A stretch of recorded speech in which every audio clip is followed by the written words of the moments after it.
Hello दोस्तों, आपका हमारे इस चैनल में बहुत बहुत स्वागत है। आज हम वह कहानी सुनेंगे जिसे सिंहासन बत्तीसी की 11वीं पुतली त्रिलोचना ने राजा भोज को सुनाया था। आइए शुरू करते हैं। राजा भोज हर दिन तैयार होकर सिंहासन पर बैठने के लिए राज दरबार पहुंचते रहे और हर दिन दिव्य सिंहासन की सुंदर पुतलियां जागृत होकर उन्हें टोकती रही। हर पुतली उन्हें राजा विक्रमादित्य के त्याग और शौर्य की अतुलनीय गाथा सुनाकर सिंहासन पर बैठने से रोक देती। अब तक आप 10 पुतलियों द्वारा सुनाई कथा पढ़ चुके हैं। आइए आज पढ़ते हैं 11वीं पुतली त्रिलोचना की सुनाई कथा। अगले दिन राजा भोज जब दरबार में पहुंचे तो 11वीं पुतली त्रिलोचना जैसे जागृत होने के लिए तैयार ही बैठी थी। त्रिलोचना बोली, हे राजा भोज, आप प्रतिदिन इस सिंहासन पर बैठने के लिए आते हैं और राजा विक्रमादित्य की कथा सुनने के बाद लौट जाते हैं। फिर भी आपने अब तक हिम्मत नहीं हारी। राजा भोज का अभिमान अब कम हो चला था। वे विनम्रता पूर्वक बोले, हे सुंदरी, आप हमें राजा विक्रमादित्य की कौन सी कथा सुनाने वाली हैं, कृपया सुनाएं। हमारे साथ साथ नगर की प्रजा भी अपने पूर्व राजा की वीरता और त्याग से परिचित होना चाहती है। त्रिलोचना ने मुस्कुराकर कथा आरंभ की। हे राजन, राजा विक्रमादित्य बहुत बड़े प्रजापालक थे। उन्हें हमेशा अपनी प्रजा की सुख समृद्धि की ही चिंता सताती रहती थी।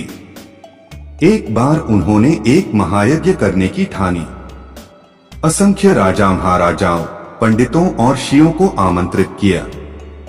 यहाँ तक कि देवताओं को भी उन्होंने नहीं छोड़ा।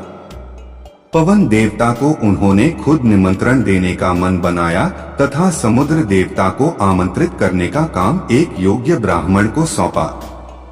दोनों अपने काम से विदा हुए।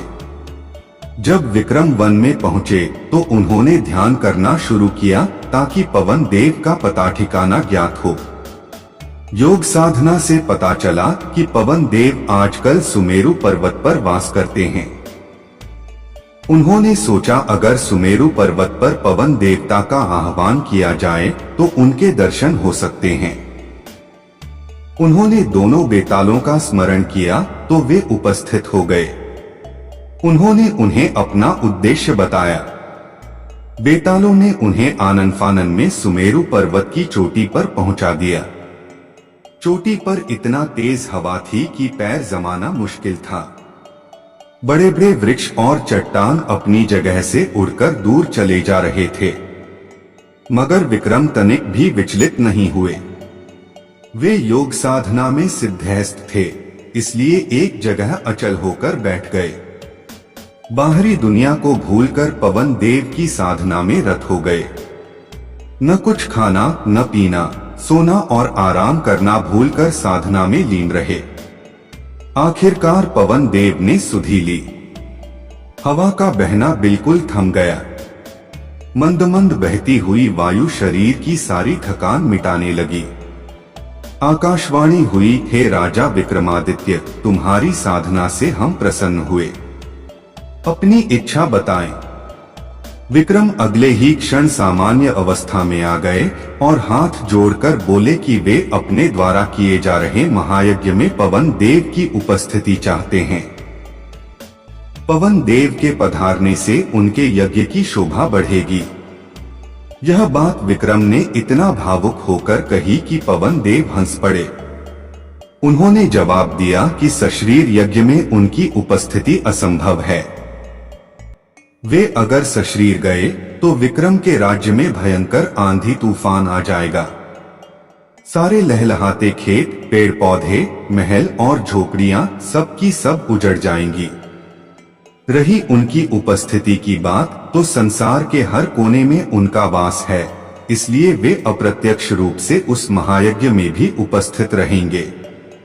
विक्रम उनका अभिप्राय समझकर चुप हो गए। पवन देव ने उन्हें आशीर्वाद देते हुए कहा, कि उनके राज्य में कभी अनावृष्टि नहीं होगी और कभी दुर्भिक्ष का सामना उनकी प्रजा नहीं करेगी। उन्होंने विक्रम को कामधेनु गाय देते हुए कहा कि इसकी कृपा से कभी भी विक्रम के राज्य में दूध की कमी नहीं होगी। जब पवन देव लुप्त हो गए तो विक्रमादित्य ने दोनों बेतालों का स्मरण किया और बेताल उन्हें लेकर उनके राज्य की सीमा तक आए। जिस ब्राह्मण को विक्रम ने समुद्र देवता को आमंत्रित करने का भार सौंपा था, वह काफी कठिनाइयों को झेलता हुआ सागर तट पर पहुंचा। उसने कमर तक सागर में घुसकर समुद्र देवता का आह्वान किया। उसने बार बार दोहराया कि महाराजा विक्रमादित्य महायज्ञ कर रहे हैं और वह उनका दूत बनकर उन्हें आमंत्रित करने आया है। अंत में समुद्र देवता असीम गहराई से निकलकर उसके सामने प्रकट हुए। उन्होंने ब्राह्मण से कहा कि उन्हें उस महायज्ञ के बारे में पवन देवता ने सब कुछ बता दिया है। वे पवन देव की तरह ही विक्रमादित्य के आमंत्रण का स्वागत तो करते हैं, लेकिन सशरीर वहां सम्मिलित नहीं हो सकते हैं।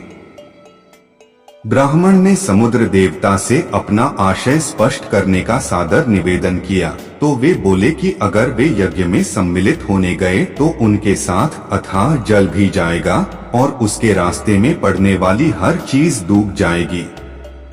चारों ओर प्रलय सी स्थिति पैदा हो जाएगी, सब कुछ नष्ट हो जाएगा। जब ब्राह्मण ने जानना चाहा कि उसके लिए उनका क्या आदेश है, तो समुद्र देवता बोले कि वे विक्रम को सकुशल महायज्ञ संपन्न कराने के लिए शुभकामनाएं देते हैं। अप्रत्यक्ष रूप में यज्ञ में आद्योक्ति विक्रम उन्हें महसूस करेंगे, क्योंकि जल की एक एक बूंद में उनका वास है। यज्ञ में जो जल प्रयुक्त होगा उसमें भी वे उपस्थित रहेंगे।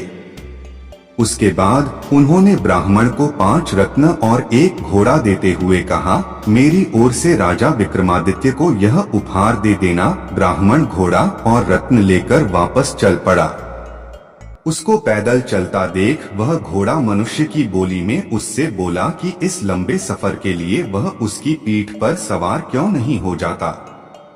उसके नानुकुर करने पर घोड़े ने उसे समझाया कि वह राजा का दूत है, इसलिए उसके उपहार का उपयोग वह कर सकता है। ब्राह्मण जब राजी होकर बैठ गया तो वह घोड़ा पवन वेग से उसे विक्रम के दरबार ले आया। घोड़े की सवारी के दौरान उसके मन में इच्छा जगी, काश यह घोड़ा मेरा होता।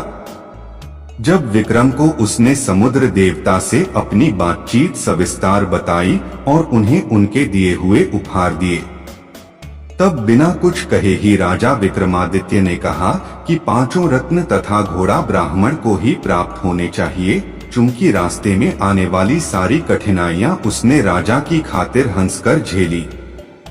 उनकी बात समुद्र देवता तक पहुंचाने के लिए उसने कठिन साधना की। ब्राह्मण रत्न और घोड़ा पाकर अति प्रसन्न हुआ।